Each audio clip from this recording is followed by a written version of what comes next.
दोस्तों, एक अंधा भिखारी जो पिछले 7-8 दिनों से कंपनी के गेट के बाहर बैठा हुआ था, वहां आने जाने वाले लोगों से भीख मांगता था। लेकिन एक दिन अचानक वह उठकर सीधा कंपनी के मालिक के केबिन में चला जाता है और मालिक की कुर्सी पर बैठ जाता है। जैसे ही यह खबर कंपनी के वर्करों तक पहुंचती है, सभी चकित रह जाते हैं। लोग हैरान होकर सोचने लगते हैं कि आखिर यह भिखारी कौन है और उसने ऐसा क्यों किया। वहां मौजूद लोग उसकी सच्चाई जानने के लिए बेचैन हो जाते हैं। कौन था यह अंधा भिखारी? वह कंपनी के गेट पर भी क्यों मांग रहा था और मालिक के केबिन में जाकर बैठने की वजह क्या थी? इन सभी सवालों के जवाब के लिए पूरी कहानी जानना बेहद दिलचस्प है। तो दोस्तों, गुजरात में एक करोड़पति व्यक्ति रमेश सिंह अपनी एक बड़ी कंपनी के मालिक है और वह कंपनी बहुत अच्छी से चला रहे हैं, जिससे वह अच्छा खासा पैसा कमाते हैं। उनका एक बेटा है विवेक, जो विदेश में पढ़ाई कर रहा है। उसकी पढ़ाई खत्म होने में अब सिर्फ 1 महीना बचा है और इसके बाद वह लौटकर अपने पिता के व्यवसाय में हाथ बटाने वाला है। विवेक एक बहुत ही समझदार और आज्ञाकारी बेटा है, जो हमेशा अपने माता पिता की बात मानता है और उनके बताए रास्ते पर चलता है। एक दिन रमेश अपनी कंपनी में जाते हैं तो कंपनी का मैनेजर अर्जुन, जो वर्षों से कंपनी की जिम्मेदारी संभाल रहा था, अचानक उनसे कहता है कि वह 1 महीने बाद नौकरी छोड़ देगा। कंपनी के नियमों के अनुसार नौकरी छोड़ने से पहले 1 महीने का नोटिस देना अनिवार्य था, ताकि उसके स्थान पर किसी योग्य कर्मचारी को नियुक्त किया जा सके। रमेश को अर्जुन के इस फैसले से कोई आपत्ति नहीं होती, लेकिन वह सोचने लगते हैं कि क्यों ना कंपनी के किसी योग्य कर्मचारी को ही मैनेजर की जिम्मेदारी सौंपी जाए। इससे कंपनी को कोई परेशानी नहीं होगी और नया व्यक्ति भी काम को बेहतर तरीके से समझ पाएगा। रमेश ने इस विचार के साथ कंपनी के कर्मचारियों से बातचीत करना शुरू किया, ताकि उनमें से किसी एक को मैनेजर के पद के लिए चुना जा सके। लेकिन सभी कर्मचारी उनके सामने बेहद विनम्र और योग्य नजर आए, जिससे यह तय करना मुश्किल हो गया कि किसे इस पद के लिए चुना जाए। इस प्रक्रिया में रमेश काफी परेशान रहने लगे। इसी दौरान उनका बेटा विवेक अपनी पढ़ाई पूरी करके घर लौट आता है। विवेक जब घर के अंदर आता है तो अपने पिता रमेश को गहरी चिंता में डूबा हुआ देखता है। वह तुरंत उनसे पूछता है, पिताजी, आपको क्या परेशानी है? आप घर में भी इतने परेशान क्यों दिख रहे हैं? रमेश ने गहरी सांस लेते हुए कहा, बेटा, हमारी कंपनी का मैनेजर अर्जुन नौकरी छोड़ चुका है।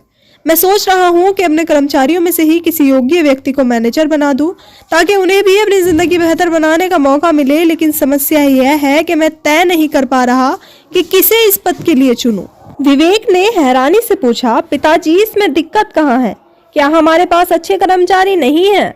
रमेश ने जवाब दिया, बेटा, कंपनी में सभी कर्मचारी मेरे सामने बहुत अच्छे लगते हैं।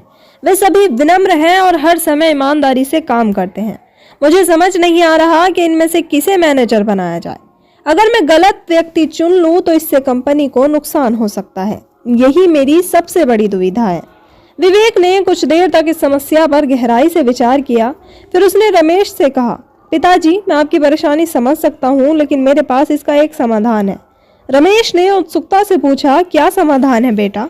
विवेक ने मुस्कुराते हुए जवाब दिया, इस बात को आप मुझ पर छोड़ दीजिए।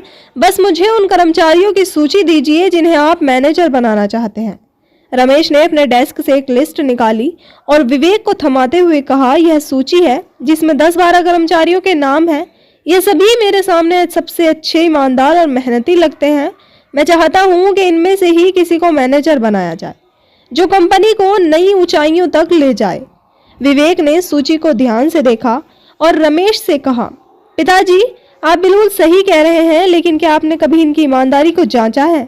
रमेश ने थोड़ी देर सोचा और जवाब दिया, नहीं बेटा, मैंने कभी नहीं किया। बस यही काम मुझे करना है। मैं इन सभी की ईमानदारी परखना चाहता हूँ। जो इस परीक्षा में खरा उतरेगा वही मैनेजर बनने के लायक होगा। विवेक ने दृढ़ता से कहा। रमेश ने सहमति जताई और पूछा, तुम क्या करने वाले हो? बेटा, विवेक ने अपने पिता से कहा, पिताजी, आज आपको कंपनी में जाकर सभी कर्मचारियों से यह कहना है कि आप कुछ दिनों के लिए बाहर जा रहे हैं। उन्हें बताइए कि इस दौरान वे मेहनत और ईमानदारी से काम करें और अपनी कंपनी को अच्छी तरह से संभालें।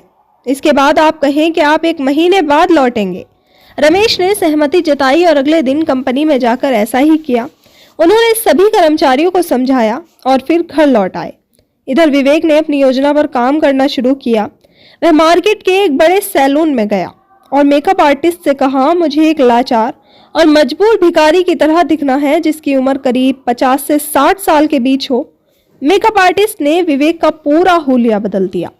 उन्होंने उसे बिखरे बाल, लथपथ दाढ़ी, फटे पुराने मैले कुचैले कपड़े पहनाए और मेकअप के जरिए उसे एक 55 वर्षीय बुजुर्ग अंधा भिखारी बना दिया। विवेक ने अपने कंधे पर एक मैला सा झोला उठाया और सीधे अपने पिता की कंपनी के गेट के बाहर जाकर बैठ गया। शाम होते ही कंपनी में छुट्टी का समय हुआ और कर्मचारी गेट से बाहर निकलने लगे। जैसे ही वह भिखारी के रूप में बैठे विवेक को देखते, उनके अलग अलग व्यवहार सामने आते। कुछ लोग उसे अनदेखा कर चले जाते तो कुछ उसकी हालत पर तरस खाकर सिक्का उसके कटोरे में डाल देते। विवेक ने कर्मचारियों के इन व्यवहारों को ध्यान से देखा। जब कंपनी का समय समाप्त हुआ और गेट बंद हो गया तो विवेक धीरे धीरे वहां से उठकर थोड़ी दूर चला गया। अपनी लग्जरी कार में बैठकर वह एक होटल पहुंचा और वहां जाकर कर्मचारियों की सूची निकाली। उसने सूची में दिए गए हर कर्मचारी के घर जाकर उनके परिवार और उनकी निजी जिंदगी के बारे में जानकारी इकट्ठा की। विवेक ने यह सब बड़े ध्यान से किया ताकि वह उनकी ईमानदारी और ज़रूरतों को समझ सके। अगले दिन सुबह सुबह विवेक फिर से उसी रूप में कंपनी के गेट के बाहर जाकर बैठ गया जैसे पिछली शाम बैठा था। अब वह कर्मचारियों के सुबह आने के दौरान उनके व्यवहार को देखना चाहता था और सभी कर्मचारी अलग अलग तरह से विवेक की तरफ देखते हैं। इसी तरह से कंपनी के वर्कर अंदर जाने लगते हैं, लेकिन जब उन वर्करों का नंबर आता है जिन्हें विवेक के पिता ने शॉर्टलिस्ट किया था, वह जैसे ही गेट पर आते हैं तो विवेक के कटोरे की तरफ देखते हैं। आज विवेक ने अपने कटोरे में कई बड़े बड़े नोट इस तरह से रखे थे मानो कोई अमीर व्यक्ति उसे भीख में दे गया हो। जैसे ही वह वर्कर कटोरे की तरफ देखते हैं तो कुछ वर्कर बिना रुके वहां से चले जाते हैं, जबकि कुछ थोड़ी देर रुकते हैं और फिर आगे बढ़ जाते हैं। विवेक उन सभी का बारीकी से अवलोकन करता है। उसे एक खास चेहरे की तलाश थी जिसके बारे में उसने पहले ही काफी जानकारी इकट्ठा कर रखी थी। थोड़ी देर बाद वह देखता है कि वंशिका कंपनी के गेट पर आ रही है। वंशिका सड़क के दूसरी ओर से आई थी और धीरे धीरे सड़क पार करते हुए गेट तक पहुंची। जैसे ही उसकी नजर कटोरे पर पड़ी, वह वहीं रुक गई। उसने कटोरे की तरफ देखा और अपने पर्स से एक सिक्का निकालकर उसमें डाल दिया, लेकिन कटोरे में पड़े बड़े बड़े नोटों को देखकर वंशिका के चेहरे पर हल्की सी हैरानी झलकने लगी। वह थोड़ी देर तक कटोरे को देखती रही। विवेक समझ गया कि वंशिका के दिमाग में कुछ चल रहा है। उसने अपनी आंखों पर काले चश्मे लगा रखे थे जिससे वह पूरी तरह एक लाचार बुजुर्ग भिखारी की तरह दिख रहा था। वंशिका कुछ पल के लिए रुकी, वहां से आगे बढ़कर अपने कैबिन में चली गई। अगले दिन विवेक फिर से भिखारी के रूप में गेट के पास बैठ गया। आज उसने कटोरे में बड़े बड़े नोटों की संख्या और बढ़ा दी थी। वह यह देखना चाहता था कि कौन लालच में आकर नोट उठाने की कोशिश करता है और कौन ईमानदार बना रहता है। अब जैसे ही वह वर्कर आते हैं जिनके नाम उसके पिता ने उसे लिख कर दिए थे, उनमें से 2 वर्कर जो विवेक को इस योजना के लिए सबसे ज्यादा संदिग्ध लग रहे थे, धीरे धीरे उसके पास आते हैं। वह चुपके से उसके कटोरे से एक नोट उठा लेते हैं। विवेक यह सब देख लेता है, लेकिन अपनी उपस्थिति का बिल्कुल भी आभास नहीं होने देता। थोड़ी देर बाद वंशिका भी वहां आ जाती है। विवेक को उसका बेसब्री से इंतजार था क्योंकि वह वंशिका के हाव भाव को ध्यान से देखना चाहता था। इस बार वंशिका कटोरे में और भी ज्यादा नोट देखती है तो वह झुककर उन नोटों को थोड़ा नीचे कर देती है और कहती है, बाबा पैसे बहुत ज्यादा हो गए हैं, इन्हें संभाल कर रख लीजिए वरना कोई इन्हें यहाँ से उठा ले जाएगा। ऐसा कहने के बाद वंशिका कटोरे में एक सिक्का डालती है और वहां से कंपनी के अंदर चली जाती है। इसी तरह दूसरा दिन भी खत्म हो जाता है। अब बारी आती है तीसरे दिन की। तीसरे दिन विवेक ने वहां आने से पहले अपने एक दोस्त को फोन किया था और उसे एक खास काम करने के लिए कहा था। विवेक फिर से गेट के पास भिखारी के रूप में जाकर बैठ जाता है। धीरे धीरे सभी कंपनी कर्मचारी अंदर चले जाते हैं और विवेक वहां बैठा अपने दोस्त का इंतजार करने लगता है। थोड़ी देर बाद उसका वह दोस्त गाड़ी लेकर कंपनी के गेट पर पहुंचता है। गेट पर पहुंचते ही वहां मौजूद वॉचमैन को देखकर वह चिल्लाने लगता है और कहता है, तुम्हें तमीज नहीं है? ऐसे भिखारियों को यहाँ बैठने की इजाजत नहीं है। यहाँ से उठाकर बाहर भेज दो वरना मैं अपने दोस्त के पिता को फोन कर दूंगा और फिर देख लेना तुम्हारी नौकरी भी चली जाएगी। यह सुनकर कंपनी का वॉचमैन हाथ जोड़कर उस व्यक्ति से माफी मांगते हुए कहता है, साहब अभी मैं इसको यहाँ से हटा देता हूँ। और ऐसा कहकर वह भिखारी की ओर बढ़ने लगता है। लेकिन जैसे ही विवेक का दोस्त कंपनी के गेट पर पहुंचता है, उसकी तेज आवाज को सुनकर अधिकांश वर्कर बाहर आ जाते हैं और देखना शुरू कर देते हैं कि यह कौन चिल्लाहट मचा रहा है और यह क्या करना चाहता है। अब सभी वर्करों के सामने यह बात आ जाती है कि वह भिखारी को हटाने के लिए कह रहा है जो कंपनी के बाहर खड़ा हुआ था। इसके बाद वॉचमैन भिखारी की तरफ बढ़ता है, कंधे से उसे पकड़कर खड़ा करने लगता है और कहता है, बाबा खड़े हो जाओ, आपको यहाँ नहीं बैठना है, आप यहाँ से चले जाओ वरना मेरी नौकरी खतरे में आ जाएगी। यह देखकर कंपनी के अंदर जितने भी कर्मचारी थे वह सभी बस खड़े होकर देख रहे थे। तभी वंशिका बाहर आती है और वॉचमैन पर चिल्लाने लगती है और कहती है, तुम्हें जरा भी शर्म नहीं आती? इनकी कितनी उम्र है और ऊपर से यह अंधे भी हैं। वॉचमैन कहता है, देखिए मैडम, ये साहब आए हैं और इनके दोस्त के पिता की कंपनी है। अगर इन्होंने मेरी शिकायत कर दी तो मेरी नौकरी चली जाएगी और मैं ऐसा नहीं होने दे सकता। वंशिका सख्त लहजे में कहती है, अगर ऐसी बात है तो तुम चिंता मत करो। अगर तुमसे कोई भी इस व्यक्ति को यहाँ से हटाने के लिए कहे तो तुम मेरा नाम ले लेना, चाहे वो कंपनी का मालिक ही क्यों ना हो, क्योंकि ये लाचार है और इन्हें आज यहाँ पर बैठने की जरूरत है। कोई शौक नहीं है इसका जो यहाँ पर बैठकर भीख मांगेगा। आप इसे यहीं रहने दीजिए, कोई भी कैसी भी परेशानी नहीं है। यह सुनकर वॉचमैन पीछे हट जाता है। विवेक का दोस्त वंशिका से कहता है, तुम बहुत गलत कर रही हो, मैं तुम्हारी शिकायत कर दूंगा। तो वंशिका जवाब देती है, कोई बात नहीं, आप शिकायत कर सकते हो, बेशक कर देना। अभी तो मालिक यहाँ नहीं है, लेकिन इस व्यक्ति को यहाँ बैठे रहने दीजिए, इसने आपका भला क्या बिगाड़ा है। ऐसा कहकर वंशिका अंदर चली जाती है और विवेक का दोस्त वापस चला जाता है। इसके बाद कुछ दिन और गुजर जाते हैं और अब विवेक को भिखारी बनकर बैठे हुए 7 दिन हो गए थे। 7वें दिन जैसे ही कंपनी खुलती है, कंपनी के कर्मचारी अंदर आने लगते हैं और अंत में वंशिका भी कंपनी के अंदर जाने लगती है। जैसे ही वंशिका उस भिखारी के पास आती है, वह उसके कटोरे में रखे पैसे देखती है और रुक जाती है। फिर उन पैसों को बड़ी गौर से देखने लगती है। यह सब कुछ विवेक काले चश्मों के अंदर से देख रहा था और वह सोच रहा था अब वंशिका क्या करेगी। इसके बाद वंशिका धीरे धीरे अपना हाथ उस कटोरे की ओर बढ़ाती है और नोटों को छूकर देखने लगती है। उसके मन में यह विचार आता है कि चूंकि यह भिखारी अंधा है तो क्यों ना कुछ पैसे मैं उठा लूं और फिर मेरा काम चल जाएगा। लेकिन जैसे ही वंशिका को एहसास होता है कि वह क्या कर रही है, लाचार बुजुर्ग व्यक्ति के पैसे चुरा रही है, तो वह तुरंत अपना हाथ पीछे हटा लेती है और अपनी जेब से एक सिक्का निकालकर उस कटोरे में डाल देती है। फिर वहां से चली जाती है। विवेक को जो कुछ भी साबित करना था वह साबित हो चुका था। इसके बाद वह अचानक खड़ा हो जाता है और वॉचमैन से गेट खोलने के लिए कहता है। वॉचमैन गेट खोलने से मना करता है, लेकिन तब विवेक उसे सच्चाई बता देता है। इसके बाद वॉचमैन गेट खोल देता है और विवेक कंपनी के अंदर प्रवेश कर जाता है। जैसे ही वह कंपनी के सेटअप को देखता है, उसे एहसास होता है कि वह भिखारी जो पहले बाहर बैठा था अब अंदर एक नई ऊर्जा के साथ भागता दौड़ता मालिक के कमरे की तरफ जा रहा है। इसके बाद विवेक सीधे मालिक के कमरे में जाता है और वहां जाकर बैठ जाता है। बाहर सभी लोग यह देखकर हैरान होते हैं कि इस भिखारी को क्या हो गया है और किस वजह से यह मालिक के कैबिन में आकर बैठ गया है।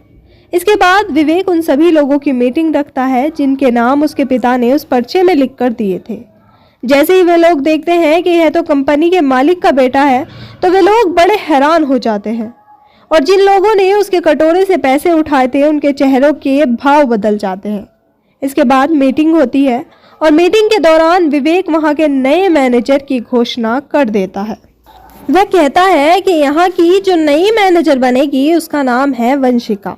जैसे ही वंशिका यह सुनती है तो एकदम से हैरान हो जाती है, क्योंकि आज उसने उस कटोरे से पैसे उठाने की कोशिश की थी और यह सब कुछ विवेक ने देख भी लिया था, लेकिन उसके बावजूद भी विवेक उसे मैनेजर बनाने की घोषणा कर रहा है। आखिर क्या कारण है?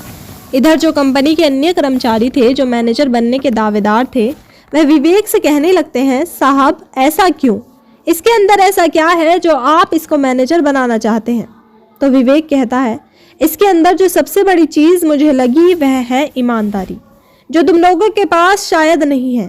क्योंकि जो 10 लोगों की लिस्ट उसके पिता ने उसे दी थी, उनमें से ज्यादातर तो ऐसे थे जो बाहर भिखारी को बैठा हुआ देखकर अपना मुंह चढ़ाकर चले आते थे, लेकिन उनमें से कुछ लोग ऐसे भी थे जो उसके कटोरे से पैसे चुराकर अपने पास रख लिया करते थे। उनमें से 2 लोगों के नाम विवेक बताता है और जैसे ही उनके नाम सामने आते हैं वह उन्हें बताता है कि तुमने जो कुछ भी किया था वह सब कुछ मैंने देख लिया था। तो उनका सिर शर्म से झुक जाता है। इसके बाद वह वंशिका की तरफ इशारा करता है और कहता है, वंशिका आप सभी से ज्यादा ईमानदार है, क्योंकि घर की हालत काफी खराब होने के बावजूद आपने एक अंधे भिखारी का फायदा उठाना नहीं चाहा। इससे अच्छा आपने यह सोचा कि कोई बात नहीं, माँ की तबीयत जैसे भी ठीक हो जाएगी वैसे हो जाएगी, लेकिन मैं ऐसा नहीं करूंगी। विवेक आगे कहता है कि वंशिका की माँ की तबीयत इतनी खराब थी कि जो कुछ भी पैसे उसे सैलरी के मिलते थे उन पैसों से केवल उनका इलाज हो पाता था और दवाइयों के लिए उसे इधर उधर से पैसे मांगने पड़ते थे। इसलिए वंशिका उस दिन उस कटोरे में से पैसे उठाना चाहती थी, लेकिन जैसे ही उसे एहसास हुआ कि वह क्या कर रही है तो एकदम से अपना हाथ पीछे हटा लिया और उसके बाद ऑफिस में चली गई। वंशिका को भी यह पता चल गया था कि किस वजह से वह भिखारी बाहर बैठा था और उसने क्या क्या देखा था। इसके बाद विवेक मीटिंग को समाप्त करता है और उन लोगों से कहता है कि वे वहां से चले जाए। जैसे ही सभी लोग वहां से जाने लगते हैं वंशिका पीछे रह जाती है और रुककर विवेक से कहने लगती है, साहब मैं इस लायक नहीं हूं जिस लायक आप मुझे समझ रहे हैं।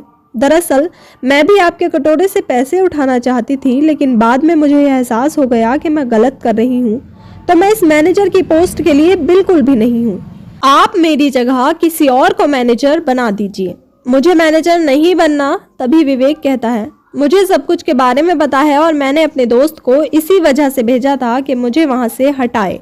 जो व्यक्ति आया था वह भिखारी को यहाँ से हटाओ, वह विवेक का ही दोस्त था और इस बारे में भी मैं तुम्हें बता देता हूँ।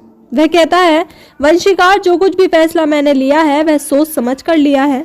कल से तुम इस कंपनी के मैनेजर की पोस्ट को संभालो और अच्छे से अपने कर्तव्य को निभाओ। ऐसा कहकर विवेक अपना फोन निकालता है और अपने पिता को फोन करके सारी बातें बता देता है। वह कहता है, पिताजी आपकी कंपनी में काम करने वाली वंशिका ही असलियत में मैनेजर पद के लिए हकदार है और उसी को मैंने मैनेजर बना दिया है।